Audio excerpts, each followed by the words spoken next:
Hello, everyone, and welcome back. In part one, we built quite a lot, so let us take a breath and quickly walk through what we created. Imagine a small organization running two separate systems. The first is a CRM. It contains a customer table, which tells us who the customers are, and a transaction table, which tells us what they have spent. Those two tables connect neatly using a shared customer ID. The second system is completely separate. It is a case management system with its own list of contacts. The records may refer to the same people, but there is one major problem. There is no shared identifier linking them back to the CRM. So we have two systems, two versions of the truth, and no reliable way to line them up. That gives us two jobs. Job one is the Medallion pipeline. Its purpose is to make each source clean, trusted, and ready to use. Job two is entity resolution. Its purpose is to work out who is actually who across the two systems. To make the journey easier to follow, we will track two people from start to finish. The first is John Smith. He is our well-behaved customer and will help us demonstrate how the Medallion pipeline works. The second is Nguyen Tran.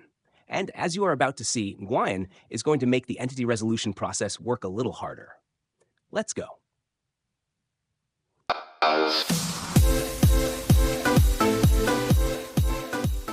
We begin in bronze, the raw data layer. I am filtering the table to just one customer, John Smith, customer C001. And straight away we can see a problem. John appears twice, two identical rows. That duplicate came directly from the source system, and we have deliberately kept it. Now, let us look a little closer. Every column in this table is stored as text. Even John's date of birth is still just a string. And look at the state column. In one row, it is written in lowercase. In the other, it is written in uppercase. It is the same value for the same person from the same system, but stored in two different ways. Now, the final three columns were added by the pipeline. The first is created at. This tells us when the CRM created the record. In this case, January 2024. That timestamp belongs to the source system. Next, we have source file, which tells us that the record came from customers.csv. This gives us provenance, so we always know where the row physically originated. And finally, we have ungested at. This tells us when our pipeline loaded the record, in this case, 2026. Notice the difference. The CRM created the record in 2024, but the pipeline did not ingest it until 2026. That is why we keep both timestamps. One describes the business event. The other describes the pipeline event. The underscore at the beginning also helps distinguish pipeline metadata from the actual business data. And that is the main purpose of bronze. We have changed nothing. The duplicate is still there. The inconsistent casing is still there. And the dates are still stored as strings. Everything is preserved because this layer represents the evidence of what the source system actually delivered. Once evidence has already been cleaned or corrected, it is no longer truly raw evidence. And the customer table was relatively tidy. Let us now look at the raw transactions. This is where things become much more interesting. I'm not going to filter this table because I want you to see the full range of issues. Look at transaction T1003. The amount is negative $50. So we have a negative sale. It is also linked to customer C999, which, spoiler alert, does not exist in the customer table. That means this single row is broken in two different ways. A few rows further down, we have a transaction with no amount at all. The value is simply empty. We also have a transaction that appears twice as a perfect duplicate. Now look at the transaction dates. Most use the year, month, day format, but a few use day/month/year. So we have two completely different date formats inside the same column. The currency and channel fields are inconsistent as well. We have lowercase odd and uppercase AUD. We have online, and we have branch and branch. Bronze keeps every one of these records exactly as it arrived. It does not fix them. It does not judge them. It simply records the truth of what showed up. But remember that negative $50 transaction linked to customer C999. Because in a few minutes, that one broken row is going to help us prove an important point. Now let us look at the same John Smith one layer up in silver. And straight away we can see the difference. There is only one row. The duplicate has been removed, leaving us with a single clean customer record. The state has also been standardized. It now appears as uppercase NSW with no mix of lowercase and capital letters. And notice the small calendar icons beside the date fields. Those values are no longer plain text. They are now properly typed dates. But here is the principle I really want you to notice. At the end of the table, we have two new quality flags. One tells us whether the email address is valid. The other tells us whether the date of birth is valid. For John, both values are true. For customers with a malformed email address or an impossible date of birth, those flags become false. But the customer record still remains in the table. We do not delete bad data. We flag it. Because once a bad record has been deleted, we can no longer answer a very important question. How many bad records did we actually receive? Flagging keeps that question answerable. And notice that the provenance columns have traveled into silver as well. The data is cleaner, but the lineage has not been lost. Now let us make a quick stop at the transactions table. I am filtering again to customer C001. John has 3 transactions, $250 in April, $75.25, also in April, and $530.10 in May. Keep those 3 numbers in mind for the next 15 seconds. At the end of the table, we also have 2 validation flags. The first checks whether the transaction amount is valid. The second, quietly but importantly, checks whether the transaction belongs to a customer who actually exists. That prevents orphan transactions from quietly entering trusted reporting. Now, let me clear the filter and look at the entire table. Remember the problem records from bronze? The negative $50 transaction linked to C999, and the transaction with no amount. They are still here. Silver has not deleted them. But now the problems are clearly labeled. For both records, is valid amount is false. And for the negative $50 transaction, has known customer is also false because C999 does not exist in the customer table. It is the same principle we used for customers. We do not throw suspicious data away. We label it, preserve it, and make the issue visible. But notice that the duplicate transaction from bronze has disappeared. The table has gone from 16 rows to 15. That is because a confirmed duplicate is safe to remove. A suspicious value is not. Now let us follow the full journey of that one negative $50 transaction. In bronze, it simply sat there exactly as it arrived, raw, unchanged, and unmarked. In silver, it is still present, but now it is clearly flagged as invalid. And in gold, it will be excluded from the business totals entirely. But importantly, it will still remain available in silver if we ever need to investigate or audit it. Bronze preserves it. Silver evaluates it. Gold acts on it. That is the entire medallion architecture explained through one row. Now we move to the top layer, gold. This is the customer dimension, dim customer. And here is John as the business sees him. His first and last names have been combined into one friendly display name, John Smith. We have also created an age band, 30 to 49. That value did not exist in the source system. It was derived from John's date of birth to make the data easier to use for reporting and analysis. Now look at what is no longer present. There is no source file column, no ingestion timestamp, and no data quality flags. That technical scaffolding has already done its job in bronze and silver. It does not belong in the table that business users and analysts will consume. Gold keeps the information that helps answer a business question. And now we reach the payoff, the fact table.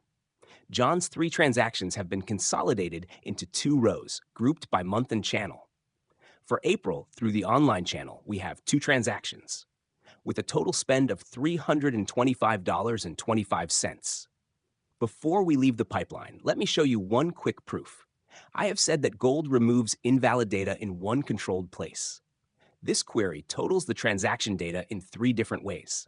First, we add up only the valid transactions in silver. The result is $4,867. Now, look at the total from gold. It is exactly the same, down to the cent. Gold and valid silver agree perfectly. That confirms the rule is working. The decision about which transactions are trusted happens once during the move into gold. It is not being applied differently inside multiple reports or dashboards. But this next result is even more interesting. The raw silver total includes every transaction, including the invalid ones. And that total is actually lower, $4,817. That is $50 less than the trusted total, which feels backwards. How can including more records produce a smaller result? because of the negative $50 transaction linked to customer C999. The same broken transaction we first saw in bronze is quietly pulling the naive total down. So the raw total is not simply untidy, it is wrong. Gold identifies that the transaction is invalid in two different ways. The amount is negative, and the customer does not exist. It excludes the row and reports the genuinely trusted result. But here's the important part. The bad transaction has not disappeared. There it is, still sitting in silver and clearly flagged as invalid. We removed it from the answer in one visible and controlled place. But we kept the evidence. And that is the principle in one sentence. Discard information as late as possible, do it visibly, and do it in one controlled place. Never silently, and never somewhere it cannot be recovered. And this is where all that clean gold data starts to pay off. We can now place a dashboard directly on top of it. We have spending by state, spending trends by channel, top customers, and all of those visuals are using the trusted data already prepared in gold. Let me show you. I will search the top customers list for Smith, and there he is, John Smith, with a total spend of $855.35. That is exactly the same number we just watched the gold layer calculate from his 3 individual transactions. The pipeline and the dashboard agree because there is no hidden business logic inside the chart. The dashboard is not recalculating the answer. It is simply displaying what gold has already worked out. But there is an important limitation to this search box. It only knows about the CRM. It is searching a single source system. Remember that, because in a few minutes I will show you another search box that looks almost identical, but is much smarter. Before we move on, let us meet our troublemaker, Nguyen Tran. With total spending of $1,610, Nguyen is the biggest spender on the entire dashboard. Right now, the dashboard is completely confident that Nguyen is one CRM customer, and that is the full story it can tell. But hold that thought, because it turns out this is only half of Nguyen's story.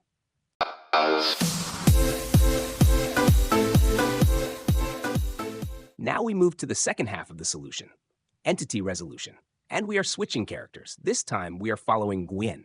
This table is called person source. It brings the CRM and case management records together into one common structure. I have filtered it to names containing Tran, and the entire problem appears in just 2 rows.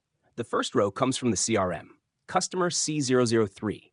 The name is recorded as Nguyen Tran. The second row comes from the case management system, contact CT03. The name is recorded as Tran Van Nguyen. They have the same date of birth, November 1978. They are also recorded in the same state. The evidence strongly suggests that these 2 records describe the same person. But the names are written in a different order, and even the email addresses are completely different. One uses a Gmail address, the other uses a corporate address. Now look at the final column. That is the standardized name. To create it, we convert the full name to uppercase, split it into individual words, and sort those words alphabetically. For the case system record, Tran Van Nguyen becomes Nguyen Tran Van. The family name moves to the front, which makes the record much easier to compare with the CRM value, Nguyen Tran. But here's the honest and interesting part. The 2 standardized names are still not identical. The CRM record contains only 2 words, Nguyen Tran. The case system record contains a 3rd word, Nguyen Tran Van. The middle name has not disappeared, so we cannot simply join the 2 records by checking whether the names are equal. We need to measure how similar they are. Then we need to combine that score with other evidence before making a decision. And that is exactly what the next table does. This is ER-scored pairs. I particularly like this table because it shows the system's working. Every candidate pair that was considered is recorded here, together with its similarity score and final decision. Here is our Nguyen pair. The name similarity score is 0.733. The dates of birth match, both are November 1978. And the decision is written directly into the row. Match. DOB plus fuzzy name. The system has not simply declared that the records belong together. It has also recorded exactly which rule produced that decision. Now I want to show you something that really makes the matching logic click. Let us look at the Smith records. Here we have John Smith from the CRM compared with a case system contact recorded simply as J. Smith. The name similarity score is 0.7. That is almost the same as our Nguyen pair, which scored 0.733. The two scores are practically neck and neck, and yet this pair is classified as no match. Why? Look at the dates of birth. John Smith has a date of birth, but for J. Smith, the case system date of birth is null. There is nothing there. So yes, the names are similar, but there is no second piece of evidence to confirm that they are the same person. And our rule is deliberately conservative. A fuzzy name by itself is not enough. We also need a matching date of birth to support it. No supporting birthday means no automatic merge. So the system holds back. And that is really the philosophy behind the whole solution. It is not simply chasing the highest similarity score. It is asking, do I have enough independent evidence to be confident? And when the answer is no, it declines to merge the records. Remember J. Smith. We will see that record again shortly. Let us look at one more example, my favorite decoy. Alice Brown compared with Alicia Braun. The names sound very similar, so the system reasonably nominated them as a candidate pair. But the name similarity score is only 0.667. Their dates of birth are also different. The decision is no match. They are two different people, and the system correctly keeps them apart. Now we move from evidence to conclusions. This next table is the bridge between individual source records and resolved entities. I have filtered it to Nguyen's entity. And here we can see both source records, CRM customer C003 and case system contact CT03. Both now point to the same entity ID. That single identifier did not exist before we ran entity resolution. There was no shared key between the CRM and case management systems. The resolution process has created one. And now we reach the destination, the golden records. This table contains one row for each resolved person. I have filtered it to entities built from exactly two source records. Let us walk across Nguyen's row. First, we have the CRM name, Nguyen Tran. Next, we have the case system name, Tran Van Nguyen. The two systems, different versions of the same person, now sit side by side in one reconciled record. Then we have the email addresses, both of them. One came from the CRM, the other came from the case management system. The golden record does not simply choose one value and discard the rest. It brings together everything we currently know about the person. We also preserve the source records, CRM C003 and case CT03. That gives us a complete and auditable trail showing exactly which records contributed to this entity. And at the end, the record count is 2. The same pattern appears throughout the table. John Smith and John Smith, David Lee and David Lee, Mary Jones and Maria Jones. In each case, two systems stored slightly different versions of the same person. Entity resolution has stitched those records back together. And to make all of this easy to consume, we wrap the logic inside one govern function. Downstream users do not need to understand the scoring rules, clustering logic, or SQL behind it. They simply call search entity. Let us try it. Search for Smith. The function returns the resolved Smith entities. Search for Nguyen. And there is our troublemaker. The record count is 2. This is the same customer who appeared on the dashboard with total spending of $1,610. But now the platform knows that this person is represented by 2 different records across 2 separate systems. And when we search for a name that does not exist, the function returns an empty result. No error, no failure, simply no matching entity. All of the difficult standardization, comparison, scoring, and clustering is now hidden behind one clean, reusable, and governed function. Of course, most users are never going to open a notebook. So we take the same governed search function and place it behind a simple dashboard. Let us search for Smith. We get 2 results. The first is John Smith. He appears as one resolved entity with a record count of 2. He has a valid date of birth, and his source records span both the CRM and the case management system. One person, assembled from 2 different systems, with the full lineage to prove it. The second result should look familiar. It is J. Smith, the record the system deliberately refused to merge. There he is, standing as a separate entity. His record count is 1, his date of birth is null, and he has a different email address. The system looked at the evidence and effectively said, "You may be the same John Smith, but I cannot prove it, and I am not going to guess." That restraint is not a weakness. In a real entity resolution system, that restraint is the entire point. And this is where our earlier example pays off. The search box on the CRM dashboard returned one John Smith from one source system. This search returns the John Smith who spans two systems, along with the near match that the system was careful not to absorb. The two search boxes may look almost identical, but the intelligence underneath them is completely different. And now for the final piece. We do not even need the search box. We can simply ask the question. There is no SQL for the user to write. Genie interprets the request, generates the query, runs it against the same resolved data, and returns the answer in plain language.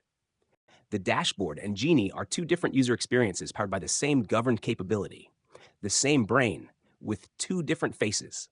And both only work this well because the data underneath them has already been cleaned, validated, and resolved.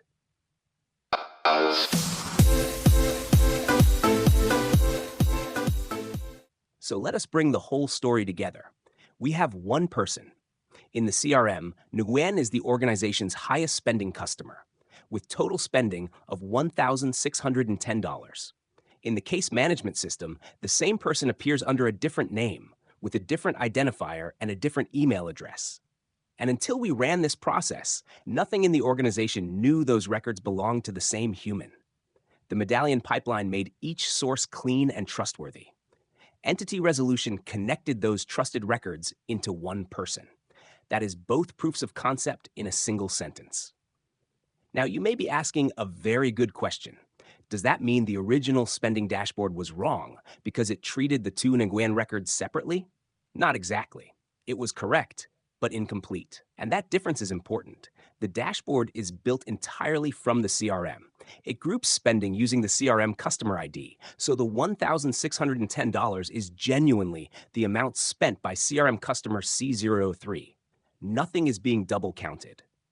The problem is that the dashboard is answering the question at the wrong level. It reports spending per account, not spending per person. It has no knowledge that customer C003 in the CRM and contact CT03 in the case management system refer to the same human. So anything known only by the case system remains invisible. The dashboard can answer, how much did this CRM account spend? But it cannot answer, what do we know about this person across every system we hold?